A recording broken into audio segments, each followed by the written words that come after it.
말씀드리기 전에 먼저 잠깐 기도하겠습니다. 하나님 아버지, 이 시간 저희들이 주님의 말씀을 듣기 원합니다.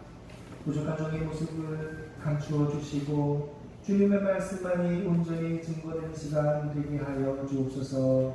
감사드리고 우리 주 예수 그리스도의 이름으로 기도드립니다. 아멘. 성경의 주제에 대해서 예수 그리스도와 하나님의 나라 이렇게 말을 하죠.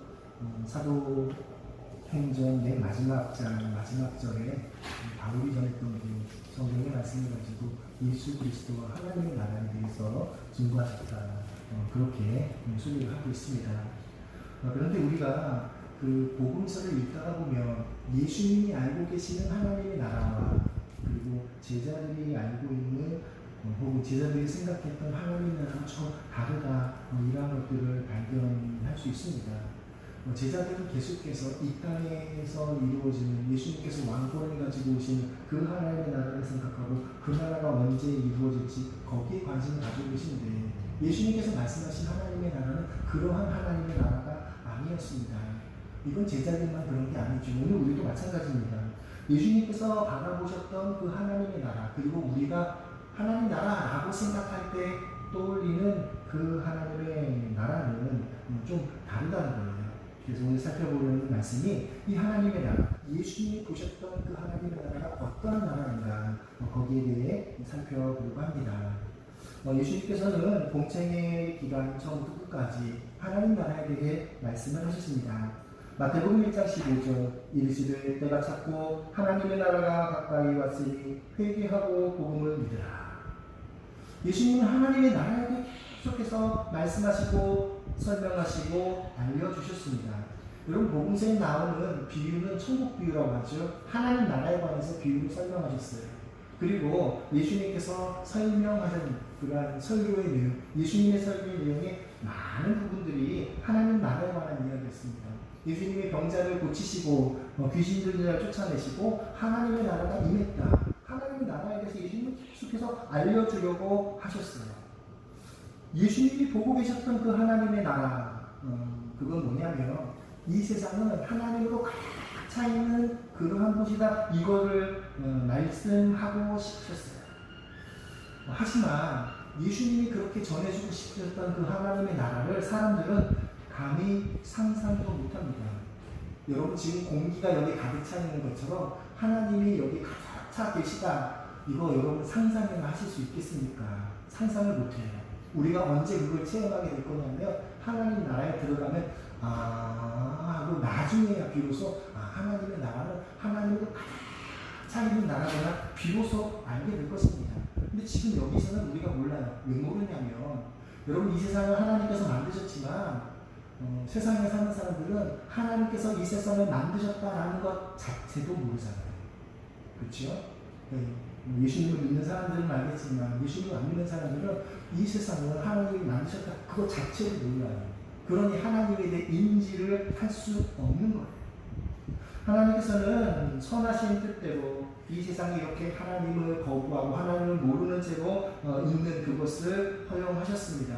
물론 나중에 다 회복하실 겁니다. 완전히 행복하시는 것이 하나님의 나라, 예수 그리스도의 제 이름으로 이루어집니다. 아무튼 하나님께서 허락하신 그 결과 원수가 이 땅의 임금으로 다스리지만 본질적으로 이 세상은 하나님께서 다스리시는, 하나님께서 왕이 되신 곳입니다. 이 세상은 하나님 보실 때에 질이 좋은 세상이었습니다. 창세기 1장 31절, 하나님이 지으신 그 모든 것을 보시니 보시기에 심히 좋았더라. 저녁이 되고 아침이 되니 이는 여섯째 날이니라. 여러분, 하나님께서 만드신 세상을 하나님께서 보실 때 무엇라 말씀하십니까? 보시기에 좋았다 라고 말씀하시는 거예요. 좋았다. 사과나무를 보고도 좋았다. 강아지를 보고도 좋았다. 하나님께서 만드신 세상을 보고 좋았다라고 말씀하시는 그런 분입니다. 여러분, 하나님 보시기에 아름다운 세상, 그 세상이 지금 우리가 살고 있는 이 세상입니다. 예수님께서 보셨던 이 하나님의 나라를 이해하기 위해서는 하나님이 어떤 분이신지를 알아야 돼요. 여러분, 하나님의 나라는 하나님으로 가득 차 있는 나라라고 그랬는데, 그럼 하나님이 어떤 분인지를 알아야지 하나님의 나라를 알 수 있지요. 여러분, 하나님은 어떤 분이십니까? 이 창세기 1장 31절을 보면 자신이 만드신 그 세상을 보고 좋았다라고 말씀하시는 그러한 하나님이에요.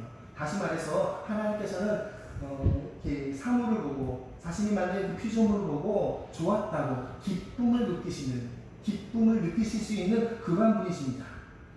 하나님은 우주에서 가장 기쁘신 분이십니다.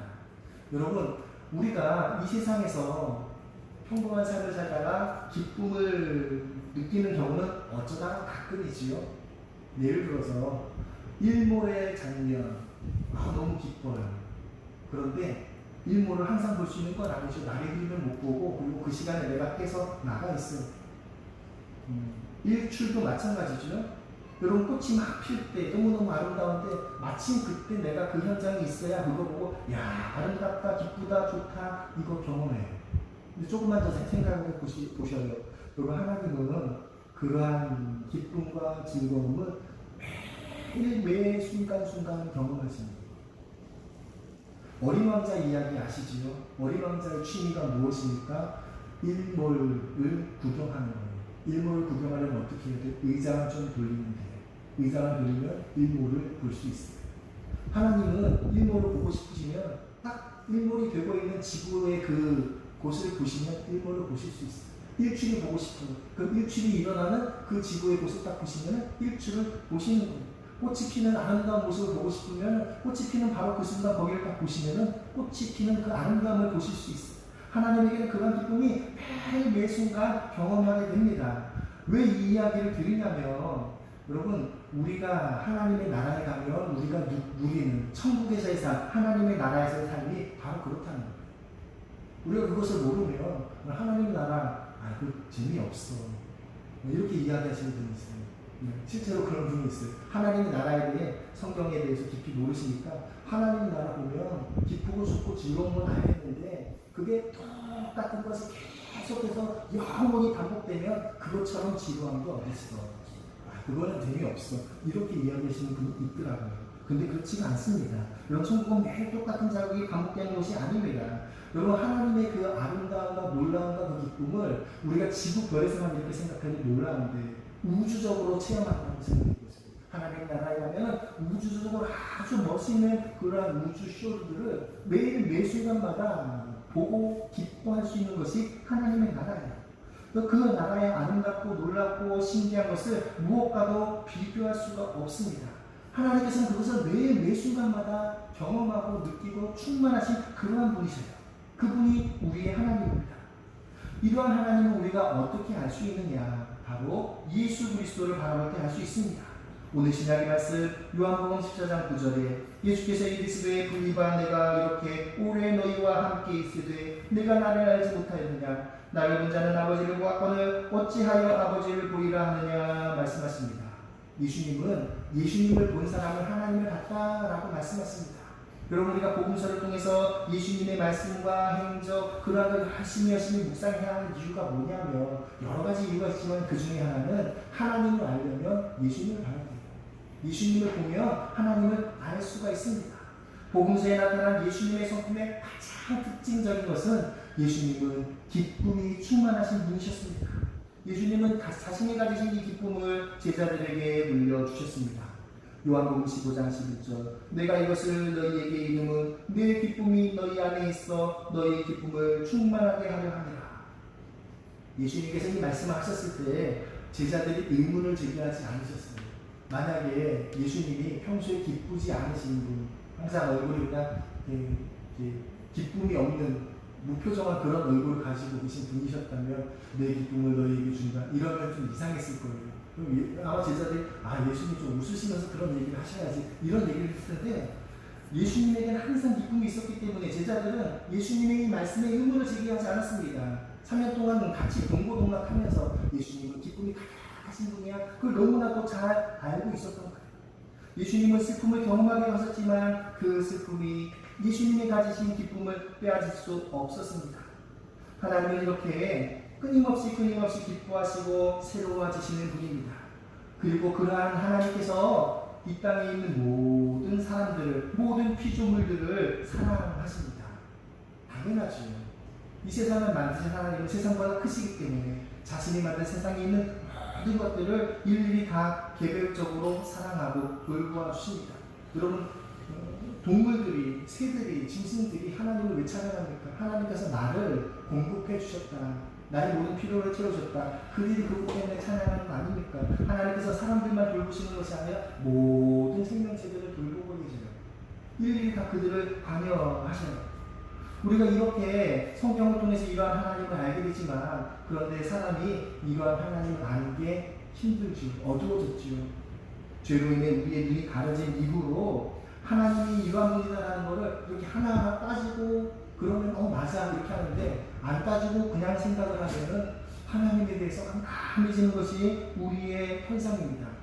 우리는 하나님을 묵상하는 훈련을 별로 해보지 못했습니다. 우리의 생각하고 경험하는 것들이 이런 하나님에 대해서 묵상을 하고 생각할 수 있도록 내버려두지를 않기 때문에, 하나님 그러면 이 세상 아니시는 좋으신 분 끝. 그 다음에는 전혀 떠올리지를 못하는 거예요. 그 결과 우리가 신앙 고백으로 하는 하나님은 이런 분입니다 하는 그 고백과 내가 믿고 실제로 살아가는 나의 삶에 하나님은 좀 거리가 있는, 단절이 된 것이 현실이죠. 하지만 우리가 하나님을 알고 믿으려면 하나님이 어떻게 생각하시고 어떻게 표현하시고 그러한 것들을 우리가 분명히 알고 깨달아야 합니다. 왜냐하면 하나님이 그러한 분이라고 우리가 분명히 할 때 그 하나님께서 나에게 개입하시고 내 삶에 개입하시고 나를 인도하신다. 그걸 인정하는 거예요. 안 그러면 하나님은 세상을 만드신 분이고 성경에 나온 몇 개의 떠오르는 구절을 이야기하고 그 다음에 이제 하나님은 나하고 별 상관이 없으신 분, 이렇게 생각을 할 수밖에 없어요. 그럼 우리는 하나님이 나를 사랑하시고 나에게 관심이 많으시고 나에게 개입을 하시는 그런 분이시다, 이 사실을 분명히 알고 그 하나님을 영접해야 합니다. 내가 하나님을 영접할 때 그것을 이제 하나님의 편에서 말하면 하나님의 임재라고 말할 수 있죠. 하나님의 임재를 생각할 때 하늘이라는 그 단어를 생각하는 것에서부터 시작합니다. 구약 성경에 나타난 그 사람들이 하나님을 체험한 것은 하나님의 임재를 체험하는 것으로 이루어졌습니다. 하나님과 하나님을 믿는 사람들 사이의 관계를 가로막을 수 있는 게 아무것도 없었지요. 외적인 어떤 환경에도 불구하고 하나님께서는 이스라엘 백성들과 하나님의 백성들과 함께 하셨습니다. 성경에 보면 하늘이 여러 층으로 나오죠. 사도 바울의 표현을 보면 셋째 하늘이라고 하는데, 다르게 말하면 첫째 하늘과 둘째 하늘도 있는 거예요. 맨 마지막 하늘이 셋째 하늘이지. 성경에 나오는 첫째 하늘은 뭐냐면 우리 몸을 둘러싸고 있는 이 공간을, 공기를 첫째 하늘이라고 말합니다.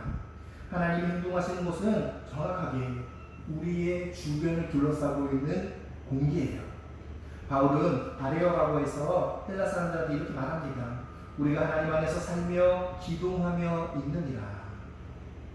우리는 하나님 안에서 살며 기도하며 있다. 여러분, 그 말을, 사도행전에 있는 그 말을 여러분 어떻게 받아들였습니까? 의무적으로 받아들이시지 않습니까? 하나님의 통치 원리가 우리를 주장하시는 거지, 그걸 이렇게 표현했지, 이렇게 생각을 하실 수가 있어요. 그러나 바울의 이 표현은 굉장히 실제적인 표현이었습니다. 창세기 21장 7절, 17절, 하나님이 그 어린아이의 소리를 들으셨으므로 하나님의 사자가 하늘에서부터 하갈을 불러 이르시되 하갈아 무슨 일이냐, 두려워하지 말라, 하나님이 저기 있는 아이의 소리를 들으셨나니. 여러분, 이 말씀을 보면 하갈이 하나님을 만난 장면을 말씀하십니다. 그런데 하나님께서 뭐라고 말씀하시냐면 하갈의 아들 이스마엘이 하나님께 부르짖는 그 소리를 들으셨대요. 여러분, 그때 당시 이스마엘은 10살 정도 되는 소년이었습니다. 그리고 그 소년이 물을 먹지 못해서 이제 기진에서 쓰러져 있는 상태예요. 기진에서 쓰러져 있는 그 소년이 주야 하고 부르짖을까요? 아니죠. 이 정도로 아주 작은 신음소리로 하나님을 부를 때 그 신음소리를 하나님께서 들으시고 응답하시고 하갈에게 나타나셨다는 거예요. 여러분, 이 말씀 속에 그게 담겨있어요. 창세기 22장에도 같은 맥락의 말씀이 나옵니다. 창세기 22장 11절, 여호와의 사자가 하늘에서부터 그를 불러 이르시되 아브라함아 아브라함아 하시는지라, 아브라함이 이르되 내가 여기 있나이다. 여러분 이삭을 번제로 바치는 바로 그 순간이었습니다. 하나님께서는 이삭을 제물로 바치려고 하는 그 아브라함한테 뭐 어떻게 말씀하십니까? 여호와의 사자가 하늘에서부터 그를 불렀다. 이 하늘이 어떤 하늘이에요? 빨리 있는 하늘일까요? 지금 아브라함은 칼을 들고 이삭을 묶어놓고 내리치면 이삭이 죽어요. 근데 저 빨리 있는 하늘에서 아브라함아 아브라함아 하고 부르면 이미 이삭의 목숨을 끊었습니다. 여기 말하는 하늘은 빨리 있는 하늘이 아니라 바로 위, 손을 뻗으면 만질 수 있는 거리에 있는 이 하늘에서 갑자기 여호와의 사자가 나타나서 아브라함아 아브라함아 하고 불러서 아브라함의 그 행동을 막은 거예요. 마치 사람이 다른 사람을 부르는 것처럼 하나님의 사자가 갑자기 공중에서 나타나서 아브라함을 불렀습니다. 그렇지 않으면 그냥 이삭은 죽는 거예요. 여러분 하나님의 사자가 성경에 구약 성경에 하나님의 사자가 하늘에서 사람들한테 말씀하실 때 이 하늘은 우리가 그냥 하늘이라는 단어를 보면 빨리 있는 높이 있는 그 하늘을 생각하는데 그렇지가 않았어요. 손을 뻗으면 닿을 수 있는 바로 요 정도 거리에 있는 그 하늘이었습니다. 그러한 하늘에서 하나님께서 나타나시고 말씀하셨다는 거예요. 야곱이 바단 아람으로 도망갈 때도 마찬가지였습니다. 야곱이 베델에 잠이 들었을 때에 꿈에 환상 중에 사닥다리가 하늘에 닿는 꿈을 꿨습니다. 여러분 야곱이 꿈꾼 사닥다리 어떤 사닥다리일까요? 저는 옛날에 그렇게 생각했어요. 뭐 10m짜리, 20m짜리 그런 높은 건물에 사닥다리가 있어가지고 천사가 오르락 내리락 이렇게 생각했는데 여러분 그게 아닙니다. 만약 수십 미터짜리 사닥다리에 천사가 오르락 내리락 했다면 그 사닥다리 위에 하나님께서 야곱에게 하시는 그 말씀을 어떻게 들을 수 있을까요? 그걸 바로 옆에 있는 걸로 깨달을 수가 없어요. 야곱의 꿈에 나타난 그 하나님은 자기 머리맡에 계신 하나님이었어요. 그걸 어떻게 알 수 있느냐? 야곱이 꿈에서 깬 다음에 뭐라고 말합니까? 여호와께서 과연 여기 계시거든. 여호와께서 여기 계시거든 할 때 그 여기라는 말이 손을 뻗으면 닿을 수 있는 거리 이거예요. 그 물건들이 있죠. 우리가 지시대명사 얘기하잖아요. 물건이 여기 있는 물건 이렇게 말하는 게 그 여기예요. 하나님께서 바로 여기 계셨다는 거예요. 내가 손을 뻗으면 닿을 수 있는 그 거리에 하나님께서 계셨는데 내가 몰랐다라고 고백하고 베델에서 제단을 쌓았습니다. 야곱이 꿈꾼 꿈은 어떻게 보면 야곱은 1층에서 누워 잠자고 있는데 2층에 하나님이 계시고 천사는 그 2층까지 짧은 사닥다리를 올려놓고 오르락 내리락 하며 야곱이 드리는 기도를 하나님께 보고하는 그것을 꿈꾼 거예요. 하나님께서는 십계명을 주실 때에도 이스라엘 백성들이 보는 앞에서 하늘로부터 모세에게 말씀하십니다. 출애굽기 19장 9절 여호와께서 모세에게 이르시되 내가 빽빽한 구름 가운데서 내게 임함은 내가 너와 말하는 것을 백성들이 듣게 하며 또한 너를 영영히 믿게 하려 함이니라. 모세가 백성의 말을 여호와께 아뢰었습니다. 여러분 이 출애굽기 19장 9절 말씀 보세요. 하나님과 모세가 대화하는 걸 누가 들었어요? 이스라엘 백성이 들었어요. 만약에 하나님이 큰 하늘에 계시고 거기서 말씀하시고 모세가 소리쳐서 대답하면 조금만 거리가 떨어져도 이스라엘 사람들이 들을 수 있었을까요? 듣지 못해요. 모세가 뭐라고 하는지도 안 들리고 하나님이 하시는 말씀을 웅얼웅얼 이렇게 들렸을 거예요. 근데 이스라엘 사람들이 그 소리를 다 들었습니다. 그 말은 바로 옆에서 말씀하시는 것처럼 들었다는 거예요. 이후에 구약 성경을 보면 하나님의 백성들의 그 교류를 보면 이러한 특징이 있어요. 하나님께서 하늘에서 나타나시는데 그 하늘은 멀리 있는 하늘이 아니라 아주 가까이서 손을 뻗으면 될 수 있는 그 공간에서 말씀하시고 혹은 하나님의 대행자를 보내시고 그런 것들을 우리가 발견할 수가 있습니다. 오늘 구약의 말씀은 역대하 16장 9절 여호와의 눈은 온 땅을 두루 감찰하사 전심으로 자기에게 향하는 자들을 위하여 능력을 베푸시나니 이 일은 왕이 망령되이 행하였은즉 이후부터는 왕에게 전쟁이 있으리이다. 여러분 여기서 감찰이라는 단어가 나오는데 하나님의 눈이 온 땅을 감찰하신다. 이 감찰이라는 단어 어떤 단어냐면 여러분 우리가 멀리 있는 것을 이제 망원경으로 관찰하는 그 감찰이 아니라 어떤 현미경으로 관찰하는 그런 거예요. 마치 벌레나 풀이나 꽃이 있으면 그거를 가까이서 이렇게 관찰하는 것, 이걸 감찰 이렇게 표현하고 있어요. 하나님께서는 사람을 아주 가까이에서 세밀하게 지켜보시고 살피신다. 그러한 분이 우리 하나님이다. 그 이야기를 하고 있습니다. 시편 34편 15절부터 17절 여호와의 눈은 의를 향하시고 그의 귀는 그들의 부르짖음에 기울이시는도다. 여호와의 얼굴은 악을 향하는 자를 향하사 그들의 자취를 땅에서 끊으려 하시는도다. 의인이 부르짖음에 여호와께서 들으시고 그들의 모든 환난에서 건지셨도다. 하나님의 얼굴이 사람을 향할 때 그 모습은 바로 코앞에서 사람이 하는 그 말을 들으시는 것처럼 이렇게 시편 30편의 시인은 말씀을 하고 있습니다. 이러한 하나님의 백성들의 고백은 바로 여기 계신 하나님, 내 앞에 계신 하나님, 내가 탄식하는 그 신음소리를 들으시는 하나님, 그러한 하나님을 고백하는 거예요. 여러분, 구약만 그런 것이 아니라 신약에서도 이러한 이야기들이 계속 나옵니다. 여러분, 예수님의 성육신은 그 멀리 계신 것 같던 그 하나님이 우리와 가까이 하시기 위해서, 우리의 몸을 입으시기 위해서 이 땅에 오셨다. 그 이야기를 하고 계십니다.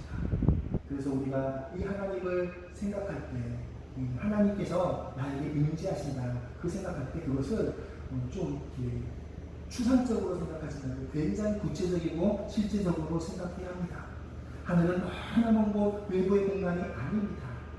아주 가까운, 손을 뻗으면 닿을 수 있는 바로 그곳에서 하나님께서는 우리에게 말씀하시고 우리에게 임하십니다. 하지만 우리는 하나님이라고 생각하면 자꾸 멀리 계신 존재로 생각해요. 우리 주변에 있는 그 공간에 하나님이 지금 충만하게 계시다라는 생각을 하지 못합니다. 하나님 나라에 대한 예수님의 교인이 실천적인 의미가 있으려면 이러한 영적 존재가 무엇이고 영적 존재가 공간 속에서 어떻게 자리하고 있는지도 깨달아야 합니다. 사람들은 하나님에 대해 이해할 때 하나님을 사람의 마음속에 계시다라고 고백하죠. 그렇죠. 영접하는 자고 그 이름을 믿는 자는 하나님의 자녀가 되는 권세를 주시니 내 마음속에 하나님을 영접해야 한다. 하나님은 내 마음속에 계시다. 너희 몸이 성령의 전임을 알지 못하니 하나님은 내 마음속에 계시다. 이렇게 생각을 합니다. 틀린 이야기가 아닌데 이 마음속이라는 말을 잘못 생각하고 잘못 이해하면 상상 속에 이렇게 생각할 수가 있습니다. 여러분, 상상하는 것, 마음속이건 상상속이건 이게 물질적인 세계에 하나님이 계시지 않는다 이렇게 오해할 수가 있는 그런 말씀이라는 것입니다. 하나님은 인간의 삶에 실제적으로 역사하시는 그러한 하나님입니다. 현대인들은 하나님을 인간의 마음속에만 있다라고 생각할 때 하나님은 물질세계에 나를 개입하실 수 없는 존재 이렇게 여기게 되는 것입니다.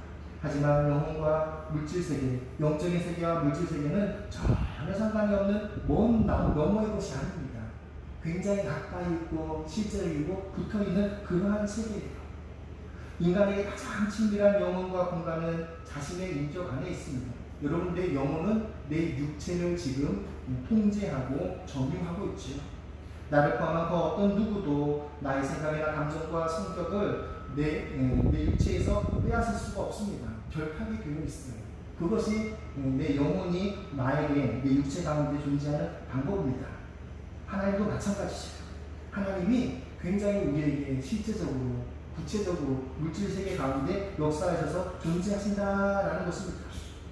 인간의 얼굴과 눈은 영혼의 창이라고 하지요. 그래서 눈, 얼굴, 손 이런 것들이 자신의 그런 영적인 태도를, 영적인 현실을 다른 사람들에게 알리는 부위다라고 합니다. 그래서 어떤 분이 이런 이야기를 하셨어요. 뭐냐면 사람이 어린아이가 성장을 했다라고 말하는 건 뭐냐면 어린아이일 때는 눈이나 얼굴이나 손에서 자신의 어떤 그 감정이나 이런 걸 가리지 못하고 얼굴에 다 드러나죠. 그런데 성장했다고 말하면 이거를 이제 싹 가린다는, 실제로는 무서운데 안 무서운죠. 이렇게 하는 걸 보고 이제 성장했다라고 말한다. 그렇게 이야기를 하더라고요. 근데 그러고 나서 이제 보니까 영적으로 성숙한 사람한테는 그 사람이 이제 어린아이 같다라고 말하죠. 영적으로 아주 많이 성장한 분들은 어린아이하고 비슷한 점이 있는데 이것은 이제 자신의 얼굴과 손과 몸으로 드러나는 그분의 어떤 영적인 그 상태가 그대로 다 드러나는 거예요. 어린아이처럼 그대로 다 드러나는 거예요. 남들에게 숨길 수가 없는 거예요. 이것이 이제 영적인 세계의 어떤 특징이라는 것입니다. 하나님과 공간의 관계는 인간과 몸의 관계와 같습니다. 하나님은 공간을 점유하시고 공간 속에서 계십니다. 하지만 우리는 그 공간 안에 똑같이 있으면서도 하나님을 찾을 수가 없어요. 이게 신기한 거예요. 이게 신기해요. 하나님이 지금 여기 계시지만 우리는 하나님을 몰라요. 이 영적인 세계의 신비입니다. 하나님은 우리가 당신을 보기 원하십니다. 영적인 것을 본다라는 것은 그래서 간단한 이야기가 아닙니다. 그리고 영적인 대상을 보려고 할 때 먼저 상대방이 나에게 자기를 보이려는 마음이 있어야 볼 수가 있어요. 다르게 말하면 영적인 내가 영적인 상대방에게 보여주려고 하면 내가 먼저 내가 저 사람한테 보여줘야지, 이래야지 보여진다는 거예요. 그러니까 내가 하나님을 보기 원한다면 하나님 편에서 내가 저 사람한테 나를 보여줘야지, 이렇게 생각을 하셔야지 보여진다, 그 이야기입니다. 그래서 우리가 기도할 때 하나님을 간절히 찾고 찾으라고 하는 게 뭐예요? 하나님 보여주세요, 하나님 만나주세요 라는 그런 간절한 마음을 가지고 하나님께서 그래 내가 만나줘야지, 보여주어야지 라고 결심을 하시도록 하기 위해서 간절히 하나님을 찾고 찾으라는 거예요. 그렇게 할 때 하나님께서 그를 만나주시는 거지, 그렇지 않고 그냥 하나님 만나주세요 그러고 그냥 잊어버리면 그러면 하나님께서 그 사람과 만나주시지를 않으신다는 거예요. 우리는 공기를 마심으로 생명을 유지합니다. 그런데 그 공기가 우리의 몸을 둘러싸고 있습니다. 공기를 내가 받아들이려면 숨만 들이쉬면 되지요. 마찬가지로 우리의 영혼에 필요한 공기도 항상 우리 몸의 사방에서 우리를 둘러싸고 있습니다. 하나님께서 그런 충만한 은혜로 그리스도 안에서 우리를 사방으로 둘러싸고 계십니다. 그래서 우리가 할 일은 내 마음을 하나님을 향해 활짝 여는 것입니다. 그래서 영적인 것이라는 것은 인격적인 것인데 인간의 오감으로 자각할 수 없고 오감으로 깨달을 수 없고 하나님을 향해 내 마음을 여는 그러한 어떤 체험을 통해서만 알 수 있습니다. 고린도서 4장 18절 우리가 주목하는 것은 보이는 것이 아니요 보이지 않는 것이니 보이는 것은 잠깐이요 보이지 않는 것은 영원합니다. 여러분 이 말씀은 어떤 말씀 같습니까? 이 말씀은 하나님을 가르쳐서 하신 말씀입니다. 우리는 생각이나 소원을 깊이 인식하고 구체적으로 묘사할 수 있습니다. 그러나 생각이나 소원에 대해서 만지거나 냄새를 맡을 수 없습니다. 여러분 내 생각에 냄새를 맡으실 수 있습니까? 생각이라는 그 속성 자체는 신체의 오감으로 알 수가 없어요. 하지만 그렇다고 해서 그 생각이 존재 안 하는 게 아니지요. 감각으로 알 수 없다고 해도 그 생각은 분명히 존재합니다. 마찬가지로 영적인 것들은 분명히 존재하지만 우리의 오감으로 알지 못하는 것 뿐이라는 거죠. 그래서 영적인 것들의 그러한 실체의 핵심은 의지 혹은 마음이라고 표현을 합니다. 의지와 그런 마음을 통해서 영적인 에너지가 발산이 되고 그 영적인 에너지를 활용을 할 수가 있습니다. 마음이야말로 그 무엇보다 우리의 존재 자체가 됩니다. 우리는 스스로 행동하고 자기가 보기에 좋은 것을 만들려는 그러한 성향이 있습니다. 이런 의지가 있기 때문에 우리는 육체가 내가 아니에요. 영혼이 내가 되는 겁니다. 마음과 의지가 나의 영혼이 나의 본질입니다. 이 인간의 영혼에 하나님께서 함께 하시고 하나님께서 관여하십니다. 우리의 본질적인 존재가 영적인 측면이고 그 안에서만 우리의 삶이 영원할 수가 있습니다. 하나님을 영으로 존재하시는 분 이렇게 말합니다. 영혼은 공간을 점유하고 있지만 스스로의 어떤 의지적인 결단에 의해서만 그 사실을 깨달을 수가 있습니다. 그 전에는 알 수가 없습니다. 오감에 의해서 가로막혀 있습니다. 우리가 삶의 모든 영역에서 영적인 존재가 되기 위해서는 그래서 내 마음을, 내 의지를 갈고 닦고 활용하는 방법을 연습을 해야 합니다. 로마서 8장 6절 육신의 생각은 사망이요 영의 생각은 생명과 평안이라. 여러분 내가 내 마음을 갈고 닦는 그것을 어떻게 합니까? 육신의 생각을 하지 않고 영의 생각을 하고 그렇게 살아가기 위해서 애를 쓰고 수고할 때 그것들이 발휘하고 개발되게 된다는 것입니다. 그렇게 행할 때 하나님으로 충만하게 가득 찬 이 세상을 바라보고 예수님과 신약성경 기자들이 하셨던 그 말씀들이 이러한 맥락에서 하신 말씀이구나 그 사실을 깨닫고 이해할 수 있게 된다는 것입니다. 이것이 예수님께서 우리에게 전해주시고 있던 하나님의 나라의 현실입니다. 우리가 이런 하나님의 나라를 바라보고 그 나라에 들어갈 때까지 우리의 믿음이 변치 않는 성도님들 되시기를 축복합니다.